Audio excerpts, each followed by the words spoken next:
Hello, this is a book review for The Day of the Doctor. It's a book by Steven Moffat and it is a novelisation of the Doctor episode, The Day of the Doctor. And I've got to admit, when it arrived, I was expecting it to be a bit bigger than this. It's less than the size of my hand. So I've actually got through it quite quickly. So what's interesting about the book is it's actually not a completely faithful retelling of the TV episode. There's actually a lot more added into this book. So there's kind of new plot lines, there's new story elements, there's actually scenes that have been taken out from the TV episode. So it's actually kind of like a new experience rather than just kind of re-watching or reading a version of the TV show. It's also written in a kind of strange, unique kind of way. It's kind of both in the third person and the first person. In a sense, it's brought together as a series of what's being called the Doctor Papers. And each paper is written by a different person. And throughout the book you're kind of invited to guess who is writing each chapter. There's a lot of like little quirks like that, where Steven Moffat is clearly having a lot of fun with the structure of a book. It's not a standard book structure. So the things I liked about the book, there are a lot of plot holes in the series. They're actually resolved in the book, which is quite interesting. I'm going to try and not spoil everything that's in the book, but there is a scene with Riversong in the book, and it's with her and the 10th Doctor. And I thought that was quite interesting because it kind of resolves a plot hole where it was never really made sense that Riversong didn't immediately realise that the 10th Doctor was too young. Because in the TV show at least, that's the only time we ever see a meeting between her and the 10th Doctor. And this plot hole is kind of filled in the book because it's alluded to that they have several meetings with each other whilst he's still the 10th Doctor. So that's quite interesting. And in general, I quite like a lot of the additions to the kind of story of Doctor Who in this book. There's a lot of kind of lore added about the Time War, and the Time War is kind of fleshed out a little bit more. Like, you kind of understand a bit more about what the Time War actually was. You kind of see a couple of first-hand kind of experiences within the Time War, and you get more of an impression of how the Time Wars kind of affected the Doctor, which is quite interesting. In the scene where the 13 Doctors save Gallifrey, it's actually expanded on a little bit in the book. More is given for the other incarnations to do. However, considering it is a book, I think you could have added more. You could have had whole conversations with the older Doctors, but you couldn't actually do in the real TV show because you would have to, de-age Colin Baker's face or whatever. But in a book, you can just write it, there's no limitations, and actually it might have been interesting to see a bit more of that. But it was really cool to have these additions to the story and to see more of the other Doctors, but I think you could have gone further with that. It's possible maybe that Stephen didn't want to push the boundaries of what actually happened in the episode too much, so I'll kind of let him off for it. But what's actually done is quite nice. There's a scene in the episode where the 3 Doctors are stuck in a prison cell together, and that scene in particular I really enjoyed in this book because you get a viewpoint of each of the different Doctors in that one scene. So it begins with John Hurt's perspective on what's going on, and then it goes on to David Tennant's perspective, and then it goes on to the 11th Doctor's perspective. And I realised I could have said Matt Smith, that made more sense there. And each one of them has a different viewpoint because of what's happened in between. And that scene in particular I thought was really interesting. I was kind of hooked at that point in a way that I wasn't as hooked for the rest of the book. So as I said, this is a collection of chapters that are written by different people, and you're kind of invited to guess the authorship of the chapters. It's kind of an ongoing theme within the book, is to kind of try and guess who's written the chapter you're reading. So the book's kind of being playful with whose perspective you're seeing. Now as I come on to the things that I don't like, this is one of the big issues for me. And it's about this changing of perspectives within a chapter. So in the chapters where there are multiple versions of the Doctor, the perspective sometimes changes, and you're kind of not told that it's changed. You've got to try and figure it out by what they're saying. And in a lot of those instances it works quite well. However, there's a couple of chapters where it's only the Doctor. There's only one version of the Doctor in the scene, and it's very clear that the Doctor is narrating these events. But on page 36, this is like a Bible, I think. But in this particular chapter at the beginning, it begins in the third person. So we have a sentence where it says, "Not now," she thought back at him. "We've got work to do." She felt her cheeks flush and her jaw tighten. He should have the damned decency to stay out of her head. "As you wish," said the Doctor, and stepped politely away. But as I returned to my own thoughts, I took an image of Kate's dying father with me and filed it for later.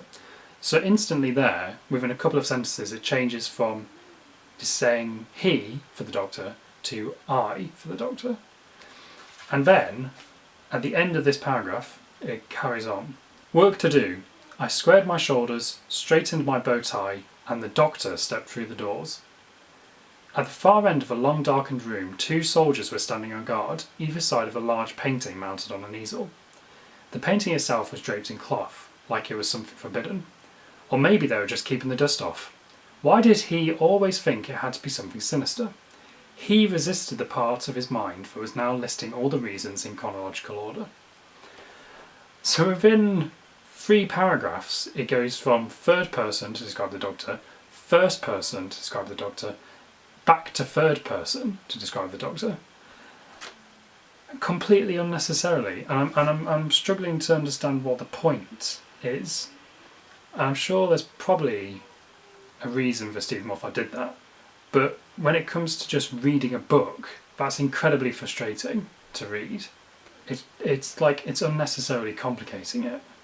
Another thing I don't really like is that the characterisation of the Doctor feels a bit off at certain points. So the book starts with the night of the Doctor, so it's Paul McGann and he's about to regenerate, and you kind of relive those events from that mini episode. The Doctor just feels such a prick in that chapter. Like, he's so annoying. And it's like making him seem like this kind of cocksure kind of person. And I get that like the Doctor is like that, but when you're reading it, it just makes you hate him. Like, I didn't like the Doctor's character from most of the book. There's in that one prison scene where I thought it was really interesting. I actually don't like the end of the scene, unfortunately, because there was a change from the TV episode where now the 10th Doctor actually physically gets aggressive with the 11th Doctor. So he actually starts getting a headlock, and I think he kicks him and punches him. That doesn't feel like the Doctor to me. I don't feel like the Doctor would ever resort to a kind of physical onslaught in the same way that he does in this. I just realised I'm in kind of in shadow for the whole thing. Whoops. Move that. So that felt a bit off. And there was other points where the Doctor just didn't seem as funny as he normally is, or he just seemed too cocky or too arrogant. And yeah, it just felt a bit off. And different to how it felt in the TV episode. He feels more annoying in this book than he does in the TV episode. And I think the difference is the filters are added between a script and a final television show. Between a script and what you see on screen, there's brilliant performances by David Tennant and Matt Smith. Charismatic, funny, subtle, engaging performances. There's direction, there's production design, there's lighting, there's great sets, there's great CGI, there's great music. All of that adds to it. All of those are important pieces of the puzzle. And the problem with reading this is that it feels like I'm just reading the direct script, and the Doctor on that script at least comes across badly. And all the subtlety and the humour and charisma of a David Tennant or Matt Smith or John Hurt transforms lines that once read feel stupid or feel arrogant or feel just wrong. That performance changes it. It makes it something far better, far more engaging. And it changes the Doctor's character from being just irritating to fun. And the same goes for like there's sequences in this that in the TV episode I was like really engaged with, like the three doctors all getting in the TARDIS, and then they go into that vault, the Black Archive, and they burst in, there's an explosion, and then they're all kind of saving the day with the Zygons. Stuff like that's really exciting to watch. It wasn't as exciting to read it, and I think it could have been written differently to make it more exciting to read. So I don't know if it's necessarily just the problem that it's a book. I think you could have written this differently and it could have been more engaging. And then I've just got a couple of little things that annoyed me, which is that Clara is completely boring and just throwaway. There's no point of being in this book at all. All she does is kind of drop exposition or ask questions, and I get that like that's kind of what the companion's role is. But yet again, when you read that, it just becomes so boring. Like she shouldn't even be in it. And the thing is, I don't really like Clara as a character anyway. But as a book, she's even more boring. And then there's just a really strange subplot where the unit guy, McGillop, he's kind of sexist, and he keeps staring at Osgood's bum, and he also loves her, and he thinks she's a princess, but he's also sexually objectifying her, and Osgood likes that. She likes the fact that he's sexually objectifying her, which goes against her characterization. She doesn't feel like someone would enjoy that. Yeah, that just felt a bit weird, a bit off. I think my overall problem is, who is this book for?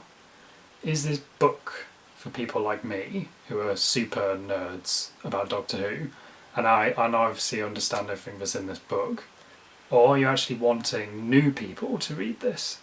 Because I think, as a fan, I did actually enjoy it, despite what I've said, I did enjoy reading it. But I don't think someone who didn't already know a lot about Doctor Who, I don't think they could read this and understand what's going on. I think you could pick up a lot of it, but like for example when River Song just pops up out of nowhere, I'm not sure if that's going to make sense. And there's actually like footnotes in the book which say, try watching this TV episode of Doctor Who. Which is funny, but I think you should be explaining that in the book itself if you want new people. And I think it's very important in general that Doctor Who attracts new people to the series. And books like this should be an opportunity to attract those people, attract a different audience to the show. Because I think the problem with the show at the moment is that it's starting to become just appreciated by the fans, and it needs to be more mainstream than that. So, the fact that the viewing figures have gone down. We need mainstream fans for Doctor Who, not just the ultra nerds like myself. Because if it's not attracting new people, the show will get cancelled, and books like this are an opportunity to bring in new people, and I don't think it quite would. So in summary, I did actually enjoy reading it. There's a lot of interesting stuff that's added to the episode. There's a lot of interesting stuff that's just added to the character of the Doctor and the Time War, and actually other classic kind of adventures are kind of alluded to. There's a lot of nice kind of backstory added. As a book, I don't think it's particularly written very well. So I think it's kind of frustrating to read at times. But as a fan of Doctor Who, I think you'll enjoy it. If you're not a fan of Doctor Who, I think you'll find it annoying and a bit confusing, which is a shame. But yeah, I enjoyed reading it. And it didn't take very long to read it. I read it in like a couple of days. And it's only like £6. So if you're thinking about getting it, I would say just take a risk on it, because there is some interesting stuff in it.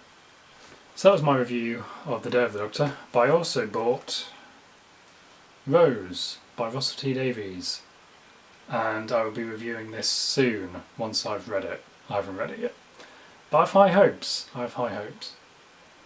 So yeah. Thank you for watching this video. Subscribe if you want to see more. Bye.